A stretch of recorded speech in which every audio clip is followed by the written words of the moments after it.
Welcome back to another edition of the podcast. And today is our playoff semi-final National League predictions. I'm not joined by Paul. I'm delighted to be joined by Sam Collier. Sam, firstly, how are you doing? Yeah, pleasure to be back. I'm really looking forward to this. There's a lot to talk about, a lot to unpack today. There's massive games coming up, so I'm really looking forward to talking about it. Yeah, this certainly is. Of course, it's that time of the season, isn't it? The crunch time where games really are exciting inside the playoffs. There's an opportunity for one of the four sides to get promoted back to the EFL. Before we get into that, predicting the games, kind of previewing the games, I think we should probably reflect on the previous playoff games, the playoff quarterfinals, but also congratulate those sides who've got promoted via the playoffs. Of course, firstly, Boreham Wood. After a one season away, they were from the National League. They're back at the first time of asking via the playoffs after beating Maidstone, and also in the National League North, Scunthorpe United gaining promotion back to the National League after 2 years away from the division. Firstly, what's your thoughts on that? Scunthorpe, looking at them from the National League North, a huge club that will definitely bring a lot to the division. Yeah, Scunthorpe are definitely not a side who I feel should be in the National League North. They've got a rich history of the Football League.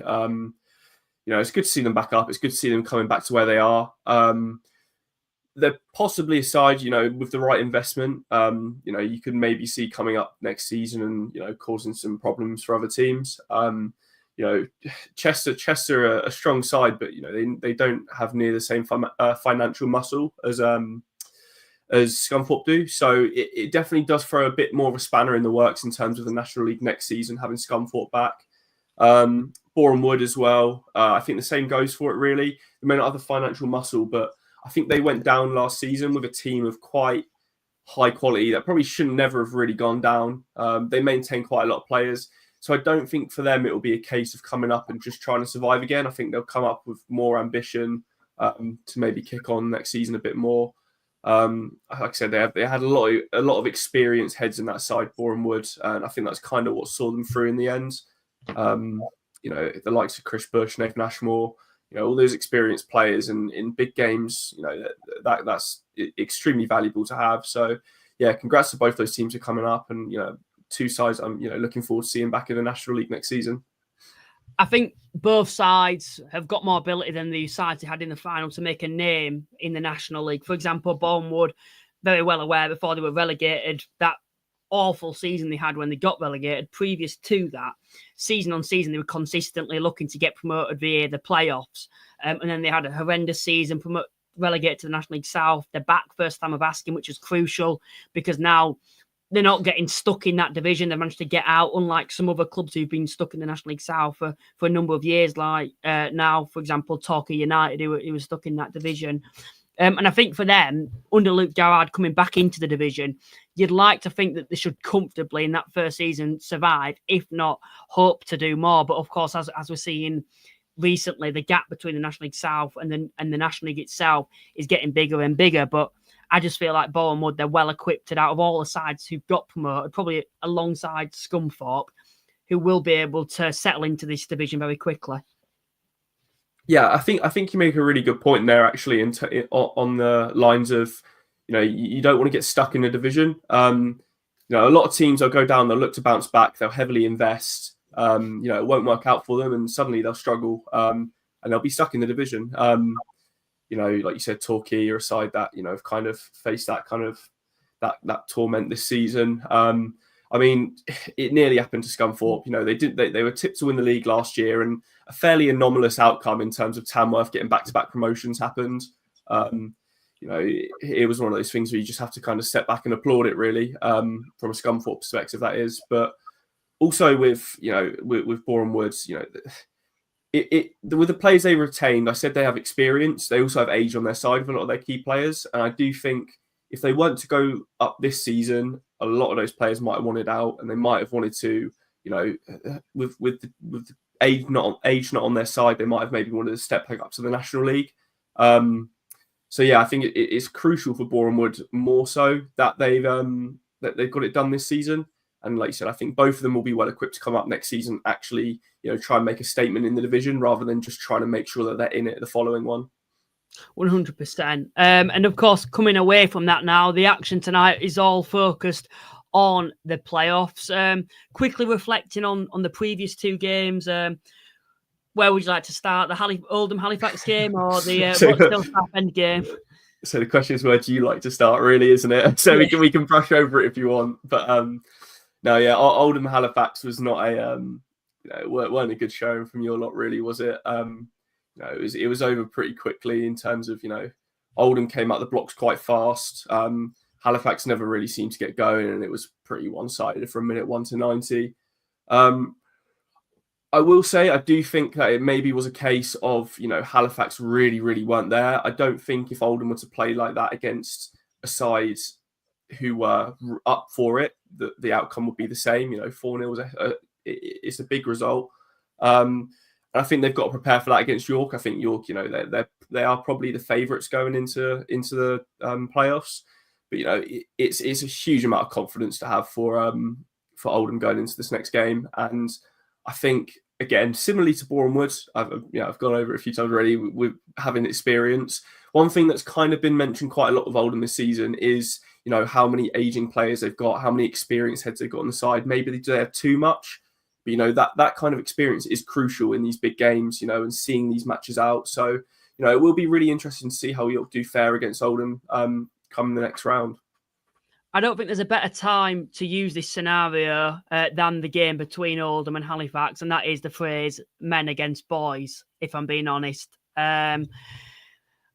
I don't think Halifax really gave Oldham a game. I don't think they actually had to get out of second gear, if I'm being honest with Oldham. I thought they were very good on the night, but I don't think they were particularly challenged by Halifax. And I think that game against York is going to be a totally different environment. One, because you're away from home, and two, because York will at least give Oldham a game, unlike Halifax. I think Halifax's season was over within 12 minutes.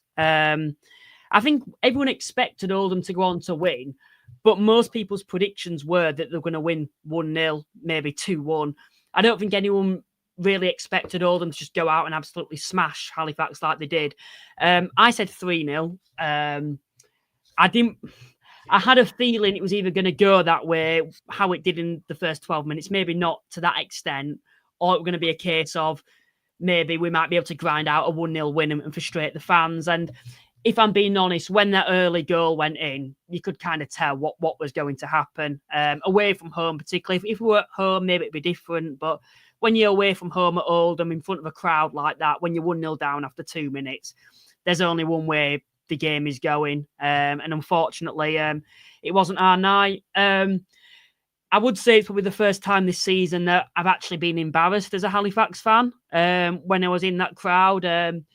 We took nearly 2,000 fans away from home, and for a side like Halifax, it does feel like you've really got to make the most of that. I don't remember a time me supporting Halifax apart from at Wembley when we've took more than 1,100 away from home before to a game. So to take nearly 2,000, it was ridiculous.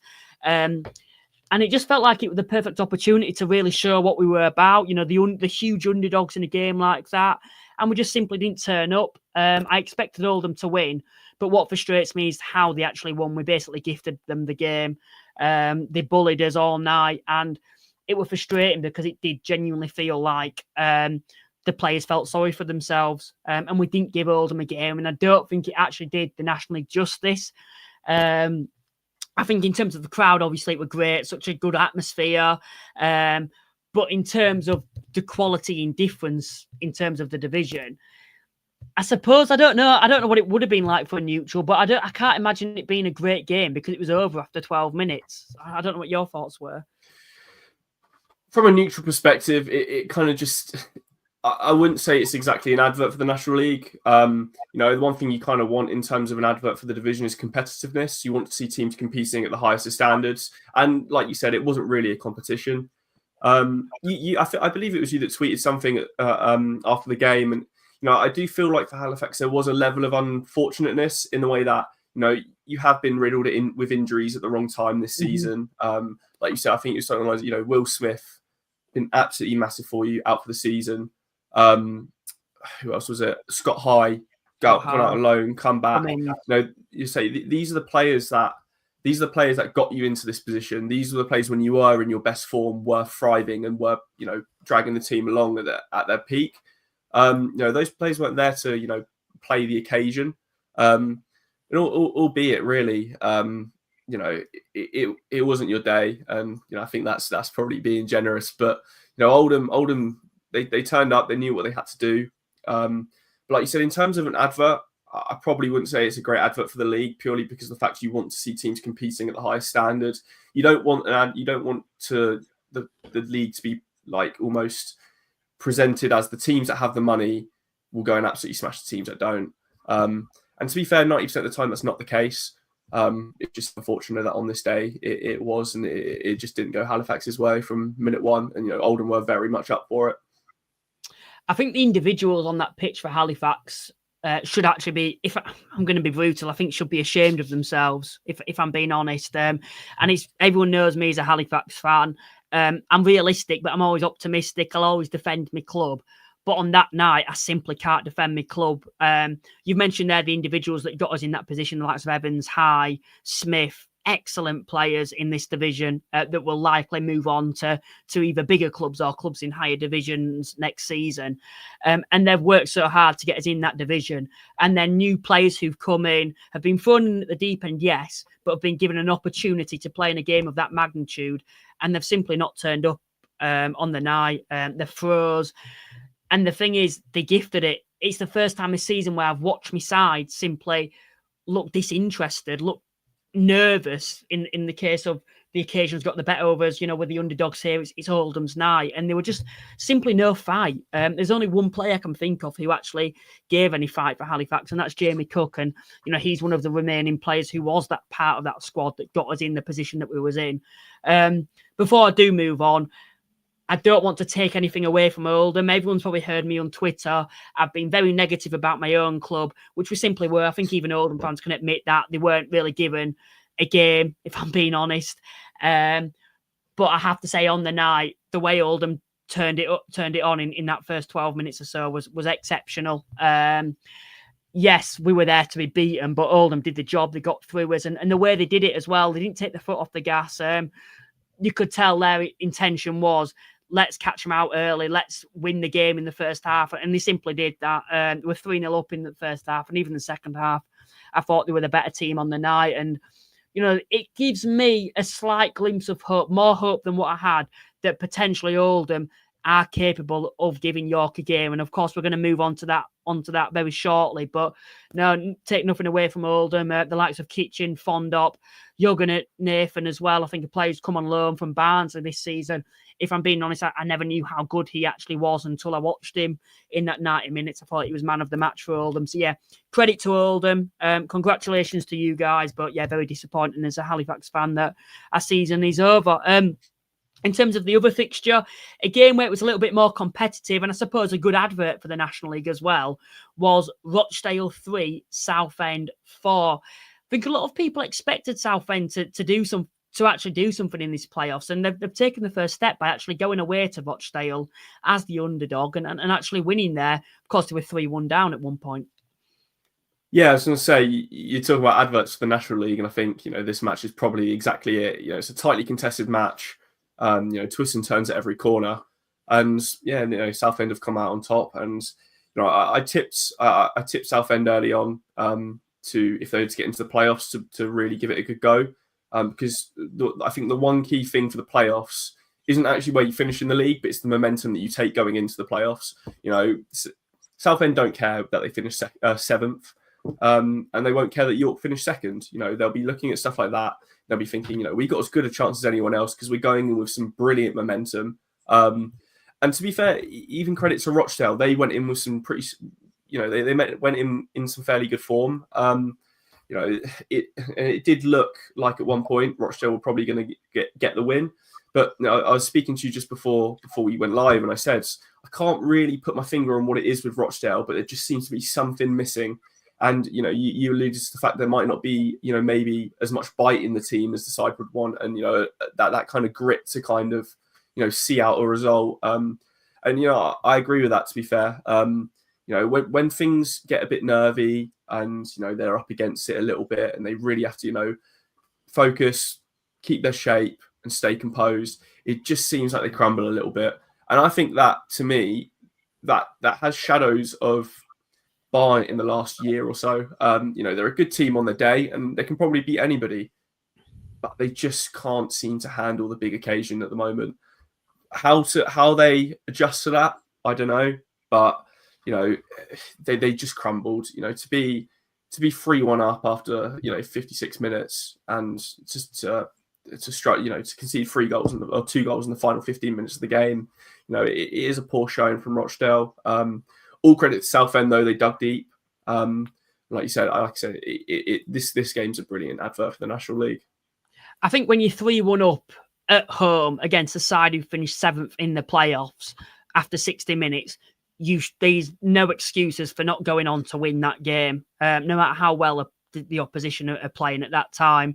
And that's what's so frustrating, I think, from Rochdale, is the fact that they have the ability. I think they've got some of the most talented players in the division, but particularly in that midfield, it just feels like they're a little bit light. Maybe you could say they lack a bit of leadership as well as great eyes, I would say, overall. Defensively, Sam Beckwith is a player I love, and I think is a great player in this division. I think he'd probably be in my National League team of the season at the back. But if you look at the defenders around him, the likes of Hogan, are they really up to scratch in terms of players that are going to be able to do well in the playoffs and get you out of this division? For me personally, I don't think they are anymore. And that's no disrespect to those players, but particularly in the midfield, they've got some quality technical players. I just don't think they've got that grit in there. I don't think they've got that big physical leader in that midfield, which is something that you need in the playoffs. And that's something that Southend have got. If you look at the squad overall, I wouldn't say those individuals stand out to me as the most technical players in the division. And I'm sure Southend fans may disagree with that. I know we've probably had debates on Twitter before about the fact that maybe I underappreciate the actual ability of the Southend squad. But what I actually will say about Southend is it's a team full of leaders. It's a team full of players that can play well as a team. And that's exactly what we've seen inside the playoffs. And that's, for me, why they are built for the playoffs and why they're probably at an opportunity where now they've got through, they're probably going to give Forest Green a better game than what Rochdale would have given them if Rochdale had gone through. So congratulations to Southend. 3-1 down to come back and win 4-3. Takes a lot of character, does that. And I think a massive amount of plaudits have to go to Southend United. Yeah, they turned up there. Like I said, they dug deep. Like you alluded there a little bit to, their play style and, how it would suit the playoffs quite well. And I totally agree with that. They may have had a few issues this season in front of goal and, maybe finding that clinical centre forwards. They thought they did with Peppel earlier in the season, but, he got his move to the Football League. Yeah, they're organised. I think that's the best way to put Southend. No matter what shape they play, no matter what system Kevin Mayer's put out, because he has chopped and changed a little bit at times this season. They are organised. You rarely see them ship a load of goals. I don't know. I'm saying that after they have just conceded 3, but they are very organised in their shape and they are hard to break down. When you are in a position in which you can, essentially you don't actually need to score goals in the playoffs to go and win it. You can see a draw, you can go to penalties, you don't actually need to win it within the 90, and if you can keep that organisation and defend well, you've got a massive advantage. Like you said, with Rochdale maybe in midfield struggling a little bit. I think their best spell this season was when they had Aaron Henry on loan from Charlton. He's a big mobile midfielder who puts himself about, but he can also put his foot on the ball and dictate play. When you are a team like Rochdale who rely so much on possession-based football, having someone like Aaron Henry in midfield to kind of dictate it whilst also doing the dirty work, it makes a huge difference in the side. And his injury was unfortunate, but I never really quite felt they replaced him. And I think that's probably an issue for them.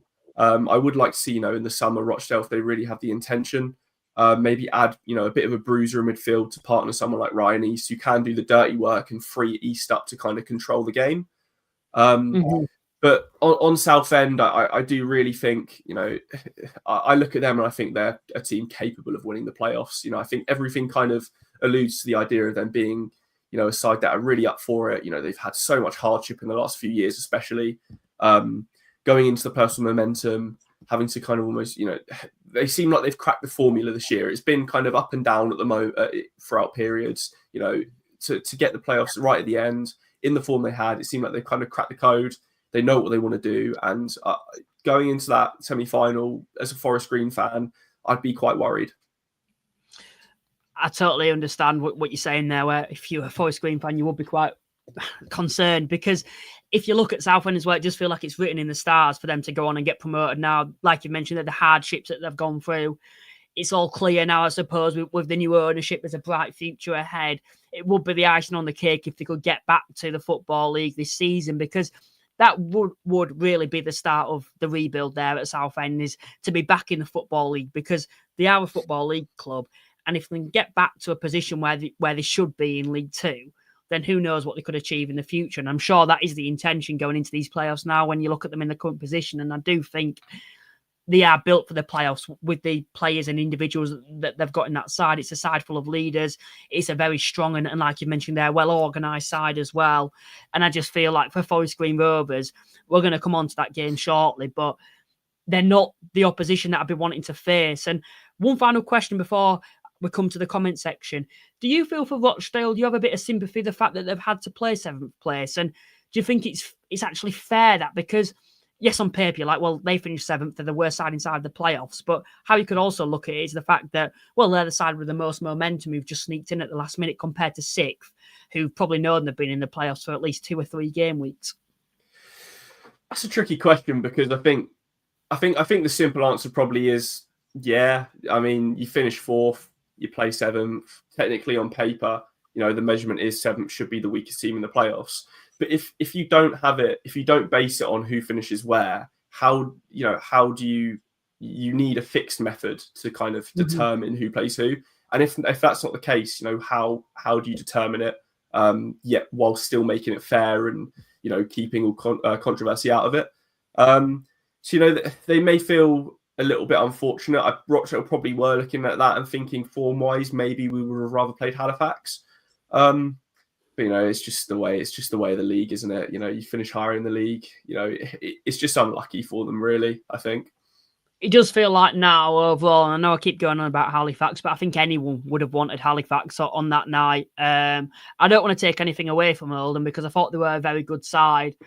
And I'm not saying I don't think they're not going to be able to do anything at York, but what I will say is I think Ebbsfleet would have given Oldham a better game on that night, and that really is saying something overall, to be fair. But anyway, we're going to come to the comment section now. There's over 80 people watching at the moment, which is great numbers. So please remember to like and subscribe. Also, check out our sponsors, Cards Accepted. There's a link in the description to get 50% off your order. No contracts or monthly fees.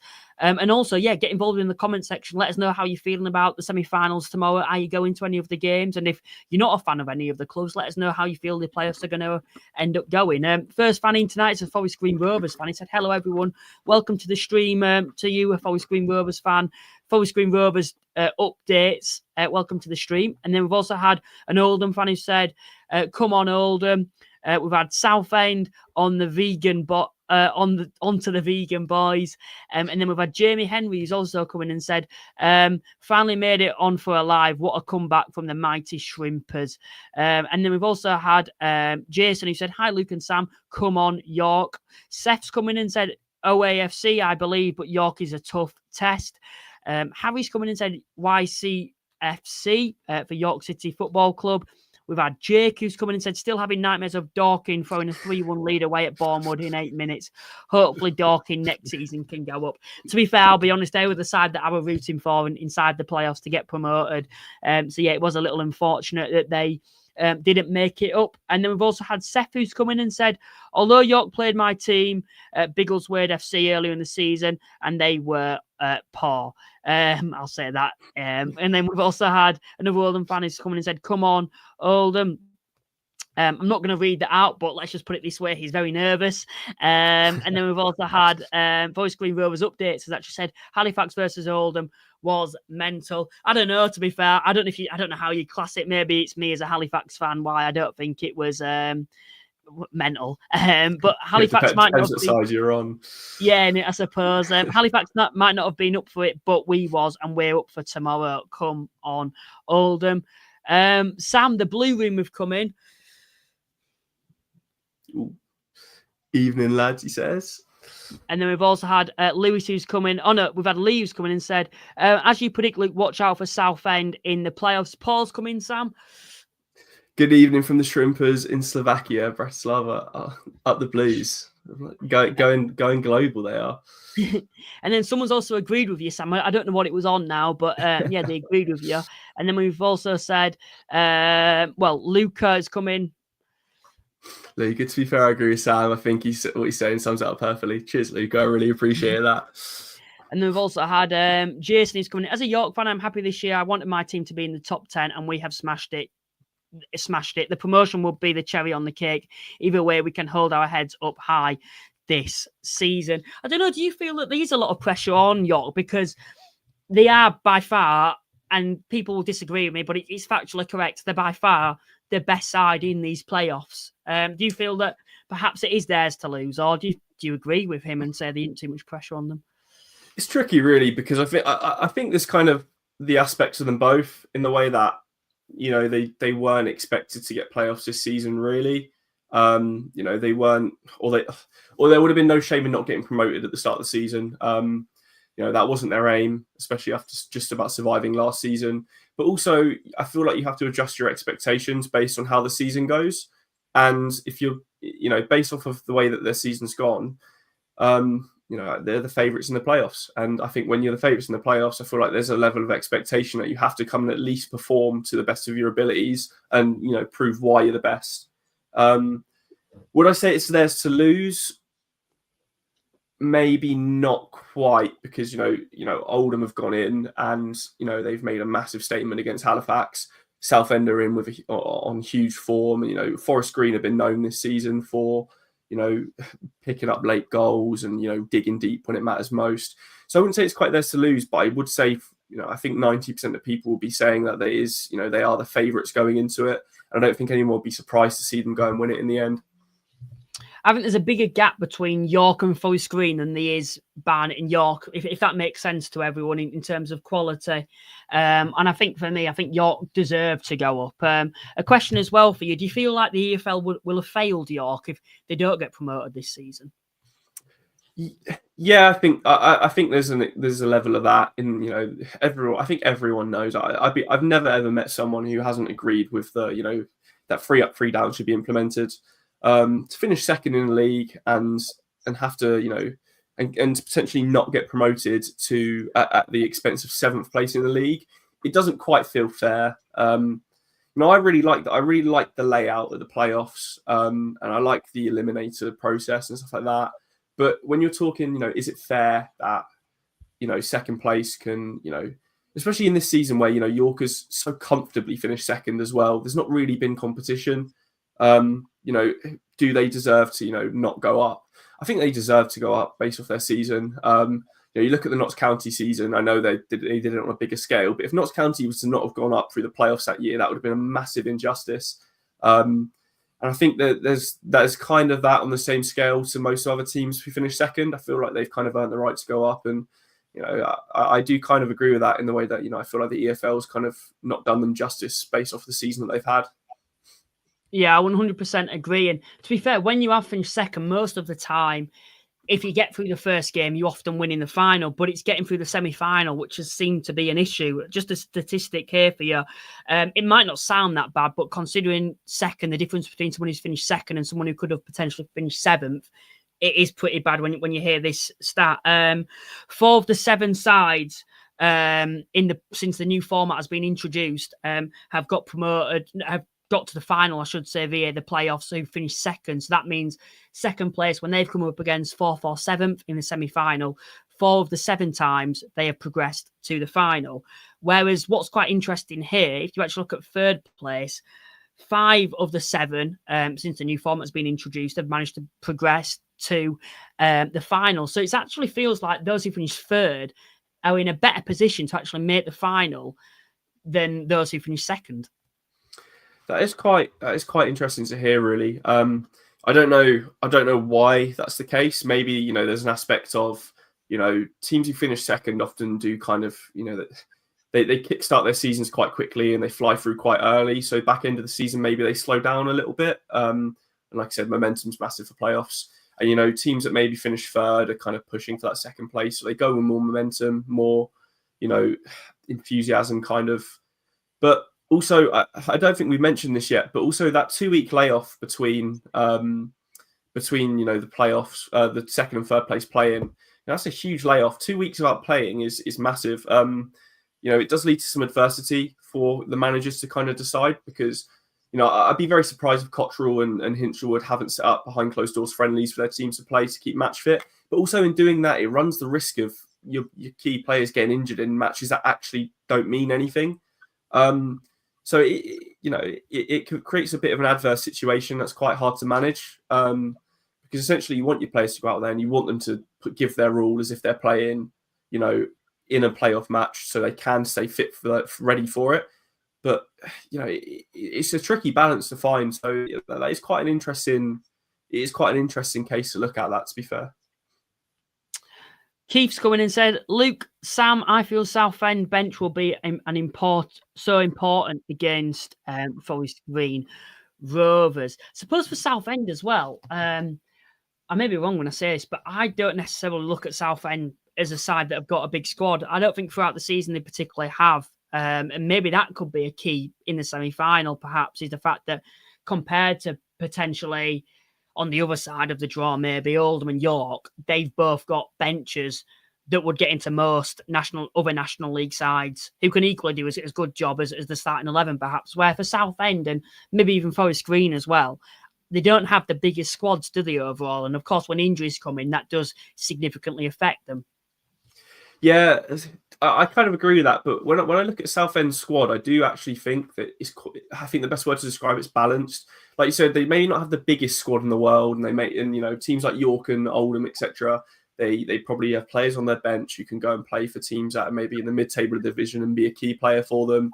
I look at Southend's team and I actually think, you know, I'm looking at their bench right now from their match against Rochdale, and I'm thinking all 7 of those could have started, and I don't think they would have exactly made the side weaker. You know, even as far as goalkeepers go, to have Colin and Deng and D on the bench, you know, he would start for a large number of teams in the National League. You know, even like to have Macaulay Bonne on your bench. Charlie Kendall, I wasn't someone who was exactly a fan of him at Woking. You know, I thought he was a bit more of an athlete than a technician, but, you know, he's come off the bench and he's got a huge goal for them in the eliminator. So did Chambers Parallon, you know, the energy he brings to the midfield, you know.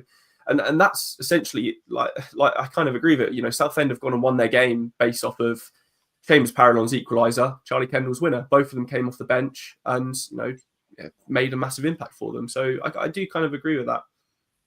All these players as well, strikers particularly for Southend, have been an issue. The fact that they haven't been able to score the goals expected this season, yet inside the playoffs and even the final couple of games of the season, feels like all the strikers are suddenly coming into form. Hopper scored in the semi-final. Kendall scored in the quarter-final of the playoffs, I should say.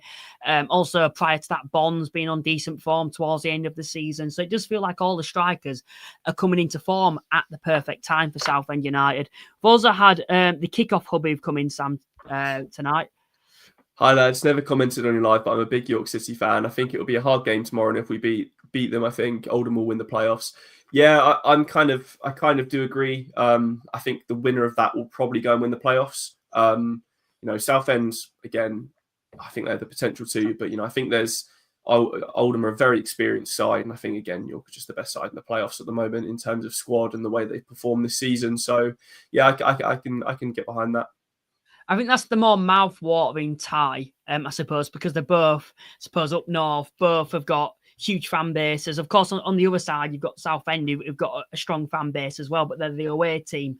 But I like the way that the playoff semi-finals are, the fact that it's not York playing Forest Green, for example, and it's Oldham versus Southend. I actually think the way it is probably the best way, which makes it the most interesting, because Forest Green versus Southend, everyone's got different predictions. It's the same with the other side, as well as the fact that Oldham versus York, everyone's got different predictions. Whereas, for example, the quarterfinals of the playoffs, Halifax versus Oldham, I didn't see anyone back Halifax to win, and they were right to not back us to win. And with Rochdale and Southend, there was a lot of people going for Southend to win that game, whereas this time around, there's so many different predictions out there overall, and I'm sure me and Sam might have at least one different prediction tonight. Also coming in tonight, Scott Flynn said Shrimpers for me to get promoted. We've also had Martin Hall who said, Sam, I agree with you. Southend seem balanced. And then we've also had, I'd love it, in the words of Kevin Keegan, if Oldham stayed down, lol. And Rochdale also did look slicker on the ball. Up the iron, we are back. Yeah, it's good. I remember you from about a few years ago when you used to tune into the podcast, so it's good to see you back, Hezza.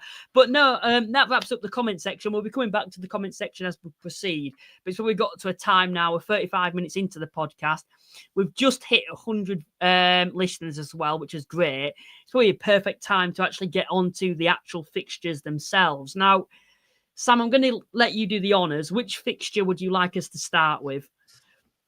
I reckon we start with Southend Forest Green. I think York finished second. Oldham, I think that's a bit more of a blockbuster game. So I think Southend Forest Green is probably the best place to start, I'd say. So I don't want to get straight into the prediction because that'd be boring. The podcast would be over very quickly if we did that. So I want to talk about both sides and how they should be approaching this game, in your opinion. So firstly, thinking of Southend, on paper, other people may disagree, but they're coming in as the underdogs going into this game. How do you expect them to approach this game? I expect Southend, I think they're probably in a position, in the best position in the playoffs at the moment, momentum-wise, to kind of not think about the opposition as much. Playing the way that they are at the moment and, picking up the results that they've deserved from their performances, I think they are in a pretty strong situation to almost just go and say, look, we're winning games at the moment. We've got the momentum behind us. We're beating teams quite comfortably in pretty emphatic ways. We just need to play our game. I think Southend will look to try and keep the ball on the floor. Try and almost lure Oldham out of a bit of a press. Try and break that press. And I think Southend, they like to work through their midfield quite a lot. I can see that being the case again when they play each other. But I do see the game kind of being heavy Southend possession based.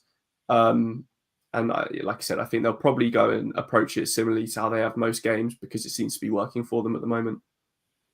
Certainly doesn't. I think on the alternate side for Forest Green Rovers, they're the side in the playoffs that I think have had the least noise coming out from their club, I suppose, overall. And no one's really backed them to get promoted, considering that they finished third. And if you actually look at the history, third place has actually been the most successful position to finish if you're wanting to get promoted via the playoffs. They've only lost one game at home all season. How do you think they will kind of approach this playoffs? Because I suppose you've mentioned it earlier, Forest Green Rovers fans will probably fear Southend, I suppose. But how do you reckon the squad and Steve Cottrell will be approaching it, as he's an experienced manager?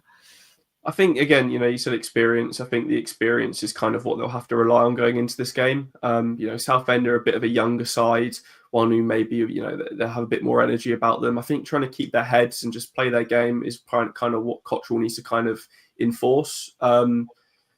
There's more pressure on for Forest Green, I think. Southend have creeped into the playoff on the last day after, a bit of an up and down season. Forest Green have been there all season and, at one point were competing for the top spot. So there is pressure on them to kind of, after, almost being secured, not mathematically, but almost, being guaranteed playoffs by almost Christmas time this season because they hadn't dropped out of that playoffs at all. There is that expectation to actually, now you're finally in it, turn up and make sure you perform. They do play very differently to Southend. They are quite direct. Having the likes of Key and Harry's at the back, you want to utilise his ability to play a long ball. They do like to play into the striker quite a lot as a bit of a target man. But they're 4 games unbeaten going into it, 2 wins, 2 draws. It's not like they are exactly struggling at the moment form-wise, but, they have been a bit lacklustre at times. I do think they'll kind of try and slow the pace of the game down, break up what Southend are trying to do. And I can see them trying to press them quite a bit, making sure Southend maybe don't have that freedom to kind of pick up the passes they want to play. But it is quite an interesting matchup on paper for me, because I think they're two teams that have very contrasting styles of play. Who will come out on top based off of that, I'm actually not quite sure yet, but I'm very excited to see who will. I think for me, going into this game as well, you look at Forest Green and they're probably a side that aren't going to keep much of the ball. They're going to be quick on the counter-attack like they have been all season. Whereas Southend, I feel like they're going to be going into it thinking, we can put a stamp on this game. We've got a large amount of fans coming away from home to Forest Green Rovers on a Tuesday night. All the pressure's on Forest Green, so let's put a stamp on this game and dominate the play. So it'll be interesting to see how it is, because you think of the alternate fixture, and that's going to be a really intimidating place for Oldham to go. In a way, I know there's a large amount of Oldham fans going, and we'll come on to that game shortly. But when Oldham played Halifax, for Halifax, that was intimidating. Whereas for Oldham, perhaps it's intimidating going to the LNER, whatever it's called, stadium. And then you could say for this game, for Southend, it's not going to be the most intimidating place. They can probably turn it into a home game, if that makes sense. And that's no disrespect to Forest Green, but that is literally the case. It'd be like the case if it was at Halifax and Oldham were coming to Halifax. So for me, it's a really hard one to call. Yes, Sam, I'm gonna ask you firstly, how do you think the game's going to go? So I've gone for a Southend win here. I think they'll come out 2-1 victors. Like you said, I don't think the fans have been spoken about enough. Forest Green, with all due respects, their fan base isn't, for a team who've been in League One in recent years, isn't as large as maybe some others. Southend do for the National League. I think they have the highest average attendance this season in the division. I think the fans will play a big part, make it a bit of a hostile atmosphere for Forest Green, which can come as a bit of a shock when you're playing at home. And again, like I said, I think it's physicality versus possession, or physicality versus technical ability, essentially, which I think is a bit of a theme of this playoffs, really. But I think Southend will control the ball. They'll dominate the game, and I think they'll see out 2-1 victors. I've gone for the same prediction, to be fair, for Southend. I think it'll be a very, very close game. I could see it going to extra time.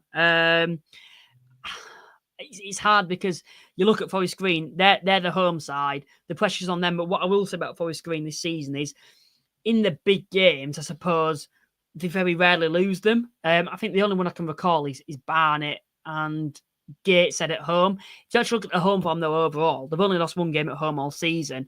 And that was obviously to Gateshead about a month ago now. Southend are going there. They've actually took 2 points off them all season. So they haven't lost to Forest Green Rovers, but they haven't beaten them either. So it does give the impression that it could potentially go all the way. But I just feel like inside the playoffs, it's a very different environment. We saw Barnet last season when they played Solihull. I don't think it was to that extent, but I think they were stunned by what Solihull Moors did to them last season at home. And I think Barnet were actually unbeaten at home all season. I'd only lost once at home all season prior to that, a bit like Forest Green in the position they're in now. And I'm a big believer in momentum in the playoffs and how that can carry you through. And I just think Forest Green, they haven't played for 2 weeks. I know you've mentioned there that they'll have probably played training games, but they've known they've been in the playoffs now for 3 or 4 months. Whereas you look at Southend, they're happy to just be in the playoffs. They've not been preparing for it. They're just going with it. The pressure is completely off them. Away from home, they're going to take a large amount of fans. I do feel like it's written in the stars for them to make the final, and I think they will be able to do that. So I'm actually going to agree with you on that one and actually go for a 2-1 Southend win. But I do think it'll be a very close game, that one. I think both games are going to be close overall, and I think it'll be entertaining nevertheless. Anyway, we'll come to the comments quickly before we may move on to the next game. Someone said Southend v York in the final. And then we've also had Forest Green Rovers updates has come in and actually said, if I can get his comment up here, I believe that's it. I think Southend will play bold and confident and will have most of the game. If Forest Green win it, it will be like their game against Gateshead last year. Have 2 counter attacks and score twice, and that's it. Well, that's one thing about Forest Green Rovers. They are very clinical. A lot of people will play against them and they'll think, oh, they're not all that Forest Green. But what they can be doing is they can very quickly win a game, I suppose, in in that way of putting it, is the fact that they can play poor for 80 minutes. You can feel like you're outclassing them, and then it only takes one counter-attack with them and that they've scored. And that's something that they've done for the majority of the season in the way that they've actually played and the way they've won the games. We've also had Michael Duff, who's also coming in. Managers who have been there and done it. Mickey Mellon and Steve Cottrell, Oldham v Forest Green final. That is one thing you could say over the other two, is the fact that Adam Hinshelwood was with Worthing. It's his first season, I think, managing in the National League. Kevin Mayer, I think it's his first playoff campaign with a club ever. So do you reckon that could be a big factor? It could be, I think. One thing I will say is it also could be a hindrance in the way that they did both win the playoffs. They have both won the playoffs a long time ago. I don't exactly think Cottrell and Mellon's style of football exactly line up with, modern football philosophy. Whether that benefits them or not, I don't know. But there's a lot of they don't control a game. I don't think either team control the matches they play. I think they're happy to let the other team control possession. Personally, for me, I sometimes struggle to see how a team can set out to try and win a game if they don't feel like they can fully control it from minute one. I feel like if you control a game, you're going to have a much better chance of winning it. I don't think either of those teams. I don't think either of them teams are bothered if they control it or not. I don't know if that will hinder them, but again, they have been there and done it, so it will be quite interesting to see if that does play a part or not. Moving on to the other fixture then, York versus Oldham. York finished 23 points above Oldham in the regular season. They took 4 points off them. They beat them at Boundary Park. I attended that game. York comfortably won that one. And then in the reverse fixture, which kind of makes things a little bit interesting, York dropped points at home to Oldham and actually drew 1-1 with Oldham equalising late on. Firstly, how do you feel York should approach this game? I think the crucial thing for York is just try not to tinker too much with what they've done all season. We've seen this season they've tinkered with their formation at times and it maybe has hindered them. I think they should just go into the same game, that 4-2-3-1 formation that they usually play. Play out from the back, play that normal style of football that they've gone for all season, and I think they should just be fine. They've drawn and lost. They've drawn and beat Oldham this season. The draw, York and Oldham is a bit of a gritty match, but I thought the match where Oldham beat them, similarly to the Oldham Halifax game, I didn't think York actually had to get out a second gear in that match to see the result out. Similarly to what Oldham did against Halifax. They weren't at their best, but I don't think it's because they needed to be. That could play on the players' minds for both sides. Sets a level of expectation, really. But for Hinshelwood, I do think, again, like you said, Mellon does know what he's doing, but in a playoff situation. But I think Hinshelwood will be, again, just looking to play how he usually does. I think when big occasions come round, I think the one thing a manager wants is for their players to just do what they usually do. And it sounds way easier than it actually is when the pressure's on. But, I think, they were so comfortably second playing the way they were all season. I think it would be naive for them to try and play any differently. I think if I were a York fan, the thing is, well, if I was York and I were looking into this game, I think they've got to look at it as the fact that we're by far the best side in the playoffs. If they turn up, no one is going to stop them. The only side that could have stopped them in the entire division was Barnet, man to man. If York turn up, they're by far the best side in the playoffs by some stretch. It's the fact that they can't afford to slip up in the playoffs. And I know it's easier said than done, but if I look at all three sides that they're coming up against, they're not the sides that I would want to be playing to get promoted. I think there's no easy fixture inside the playoffs. Everyone knows that. No matter where you finished in the league, if York do go on to get promoted, we know it's not going to be straightforward. It's not going to be a case of they blow Oldham away or even just comfortably win 2-0 and then win the final 1-0, 2-0. They're both going to be very, very close games. It's likely they're going to concede in at least one of them. They're not going to be, like I've said, they're not going to breeze the Football League. It's not going to be comfortable for York fans these next couple of weeks as supporters. And that's where I suppose the fans have just got to get behind them at home, is the fact that they have to get behind the club. If they go 1-0 down, they've got to react, because York are very capable of being able to get back into the game if they do concede against Oldham. And I suppose for them, you look at the games and you look at the three teams and whoever they play in the semis and whoever they play in the final, if they make it there, the opposition are going to appreciate the fact that York, man-to-man, are the better team. There's no hiding the fact that if you look at Oldham and York man-to-man, in every single position, Oldham fans will maybe disagree, I'd pick the York player over the Oldham player, man-to-man this season, in every single position on offer. But what you will say is the fact that Oldham as a team, and this comes on to the point about how Oldham will approach this game and how they should approach this game, they'll approach the game to stop York playing. They won't be going there to go man-to-man with York and try out play football and the fancy way. They'll be going there to take advantage of the set pieces, cross the ball into the box, long balls. That's the way Oldham have been effective in recent weeks, is by just pumping the ball into the box for the likes of Fondop, Yoganathan to get onto the end of. And I think that'll be exactly the same situation in this game. Oldham will be approaching the game to disrupt York, stop York playing, make it a horrible game for York, kind of spoil the game in a way, and hopefully be able to catch them out on the set pieces. And I think that's exactly what Oldham will intend to do. And if York can survive that game and get to the final, it will be the exact same situation if they come up against Southend or Forest Green. Both of those would appreciate the fact that York are the better side, and I think they'd go with the intention to probably beat Oldham by not having much of the ball and trying to stop them playing. I don't know what's your thoughts on that, and how do you see Oldham approaching it? Do you agree? I agree absolutely. Yeah, everything you said there. Oldham I see them as a side who are almost going to invite York to do what they do. And they will try their best rather than trying to play their own possession-based football. They'll just look to disrupt what York do, almost like you said, spoil the party a bit.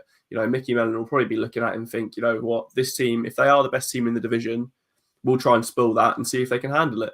And to be fair, I think it makes sense, really. I think the way that they're both, again, similar to the Southend Forest Green, I think it's two contrasting systems.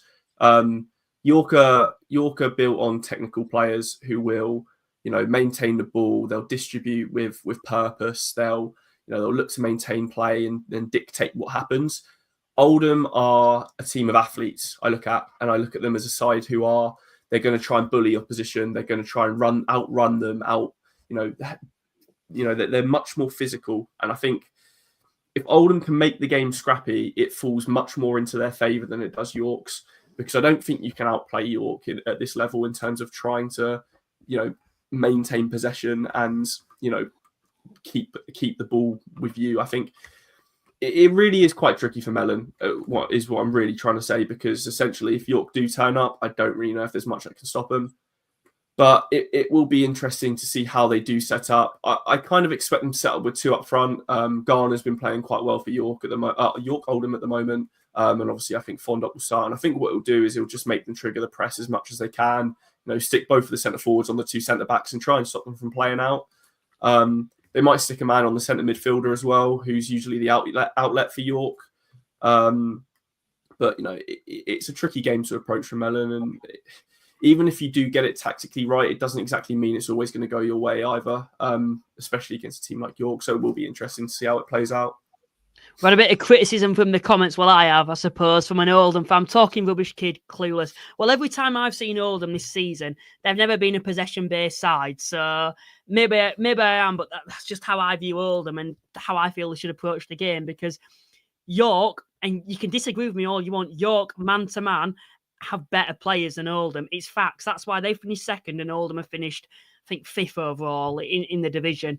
Oldham played, I know it's different opposition, and this is may be where your point's valid, is the fact that they've come up against Halifax. Halifax is a totally different game. They were the home side. They're coming up against a very poor Halifax side compared to a York side that are very good. But Oldham came in and absolutely bullied Halifax off the ball. They didn't play pretty football. I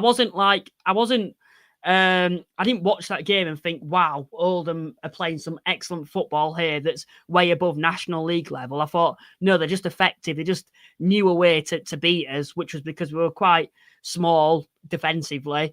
And they managed to catch us out that way through set pieces. And I think that's exactly how they'll have to approach the York game. I know York probably have more height overall as a side.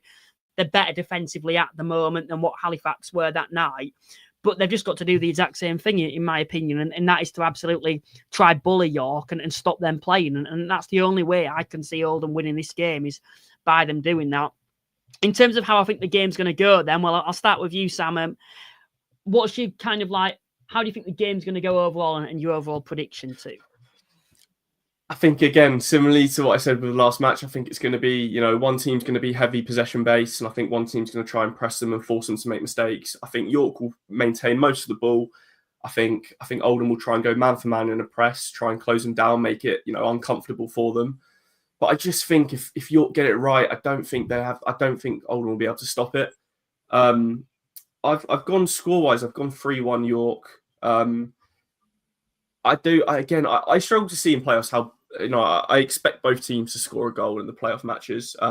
Same as, look at Southend, they're a strong team defensively, shipping 3 goals, etc.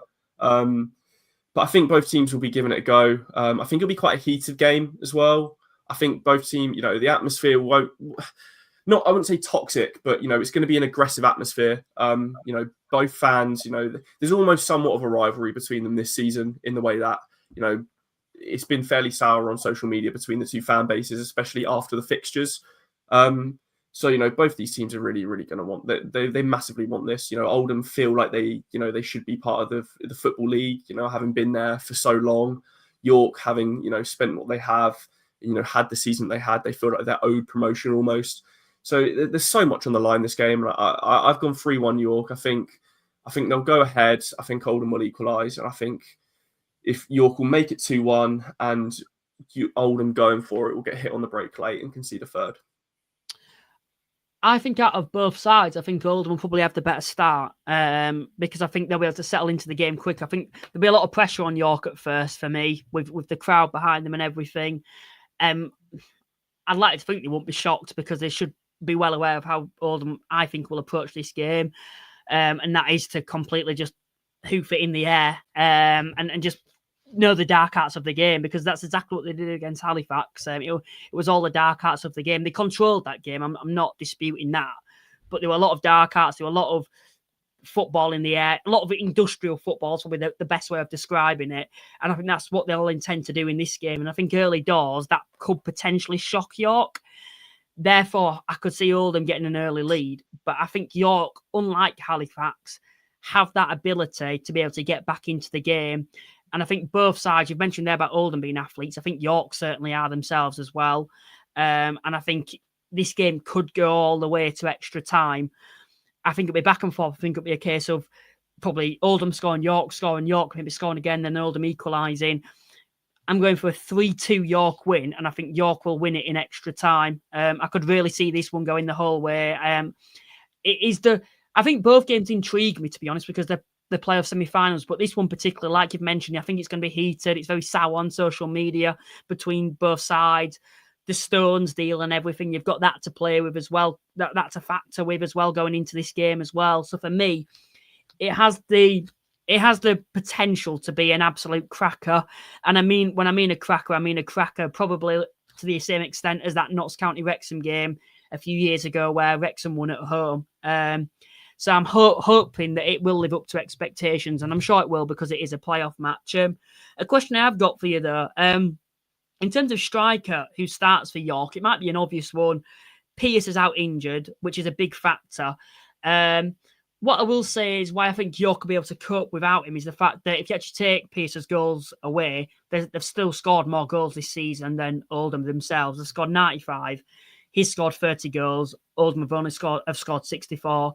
And I think whoever plays in that striker role for York is always going to have opportunities. And I think there's a lot of strikers there who are capable of being clinical. And that's something that, of course, they're going to need. But what striker would you be going with?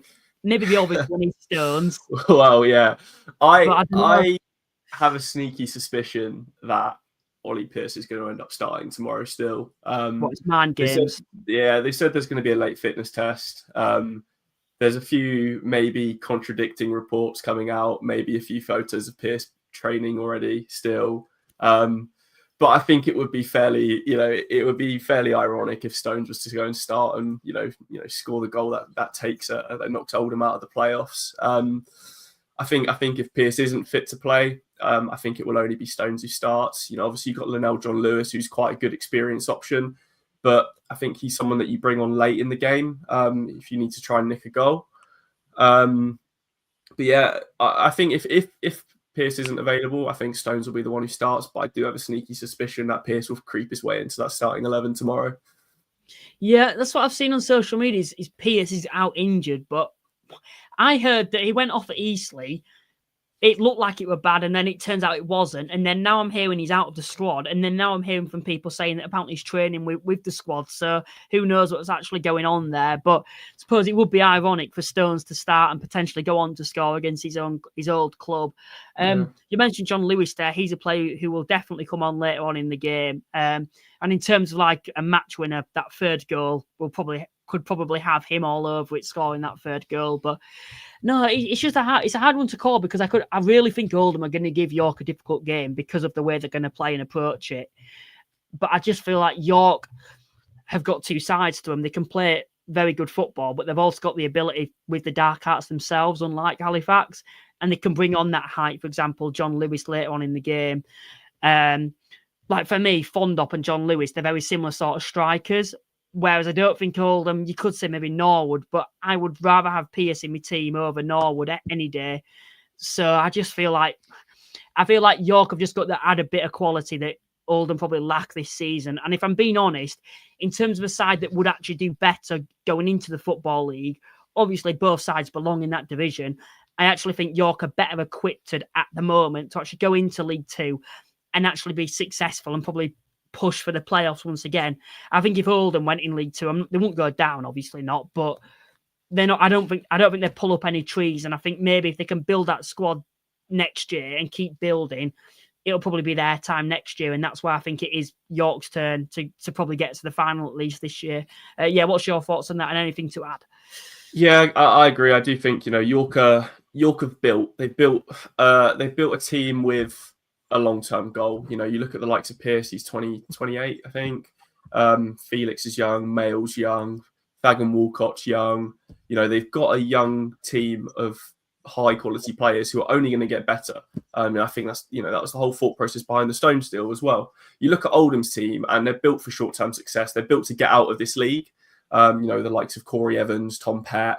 They are a much more senior team. I don't think many of them will be, I think they'll have to replace a fair few if they were to get promoted.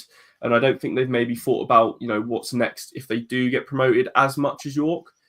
I agree. I can see Oldham maybe, losing out this season on the playoffs. But I think next season, if they are still in the National League, I think it could be well and truly their league to lose next season. I think they've got a good enough core to build on. To maybe get rid of 5 or 6 players who have played a bit part role and then replace them with some bigger names who are, going to make the difference. I think even if they don't go up this season, I fully expect Oldham to go and, give the title a shot next year. I think what's good about all four set of these fans, I should say, with each of the club, is the fact that probably unlike maybe Halifax who've gone out, you can guarantee that they're likely going to be up there next season and do just as well, if not better. Forest Green, first season back in the National League, we have to applaud them because they've kind of gone against the narrative of a side coming back into the National League, struggling for the first couple of years, and then eventually getting back to competing at the top. They've had the first season back in the National League, the only side that I can remember who's ever kind of made a statement like this, and they didn't even to this extent in terms of the actual league. Was Grimsby. They had an okay season overall and then did well via the playoffs. Forest Green, to be fair to them, have done excellent in the first year to finish third, considering some of the other clubs who've been building towards this for a number of years. York themselves as well. They've gone the extra mile this season. I thought they'd significantly improve on the previous year, but I think we've got to remember is the fact that they survived relegation by, I believe, 1 point last year. Then they've now, within the favourites to get promoted via the playoffs. Oldham themselves, a lot of people felt this season that they were going to be a letdown once again, including myself. They've proved me wrong. They've gone on to have a respectable season, I'll say. And if they get promoted, it'll be a good season for them via the playoffs. And of course, as well for Southend United, it's been similar with them. First season takeover. In the regular season, probably not the best first 2/3 of the season, but they hanged on in there and managed to clinch a playoff spot in the final 2 game weeks of the season. And for all 4 of those clubs, we all know that if they don't get promoted this season, the 3 who don't, they're all going to be up there next season. So I suppose that's one thing to factor for all set of supporters as you are nervous and anxious going into these playoffs, is the fact that it's not the end of the world if you don't get promoted. Of course, it will feel like that if you do lose. Yeah, I agree. Like I say, it definitely isn't the end of the world if these teams aren't to go up this season. There is a steady core for all of them to kind of build and maybe push that next step next season, maybe compete for a title. I don't actually look at any of them that are in these final 4 in the playoffs at the moment and think to myself, if you don't go up this season, you're in trouble next year. I think all 4 will be in and around it next season, or the 3 that don't. Sorry, but it definitely doesn't seem a case where in previous years, obviously, you've seen an experienced Boreham Wood team get to the playoff final, then get relegated the next season.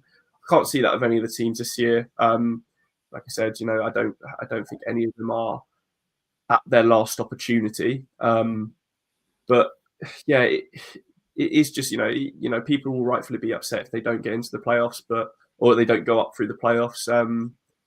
You just got to go again next year. It's just how it is.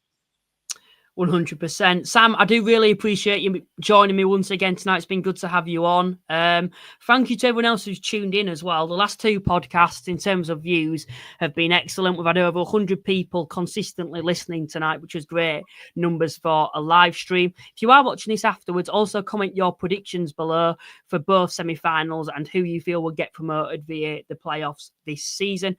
Please remember to check out our sponsors, Cards Accepted. There's a link in the description for you to do that. You get 50% off your card machine if you do that.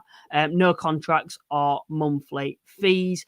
Remember to like and subscribe as well. If you're a fan in the division who've just come into the division, this is the place for everything National League. Next season, Halifax haven't got promoted, and my usual co-hosts are Wheelstone fan and they've stayed up. So we will be here once again for the 25-26 campaign. So please remember to subscribe for all the National League content for next year. And yeah, once again, thanks to everyone that's tuned in tonight. Sam, once again, thanks for joining me. It's a pleasure to be on. I always enjoy my time on this podcast, and it's a great little lineup of fixtures coming up, and I was really looking forward to talking about it. So yeah, cheers. Do you want to give your Twitter a plug as well? Yeah, sure. It's just Samuel Cole 1115 on Twitter. I just do National League content and all sorts, really based on National League. If anyone wants to give it a follow, but yeah. Brilliant. Cheers, Sam, for joining me. Cheers to everyone that's tuned in tonight, and we will see you next time. Bye for now.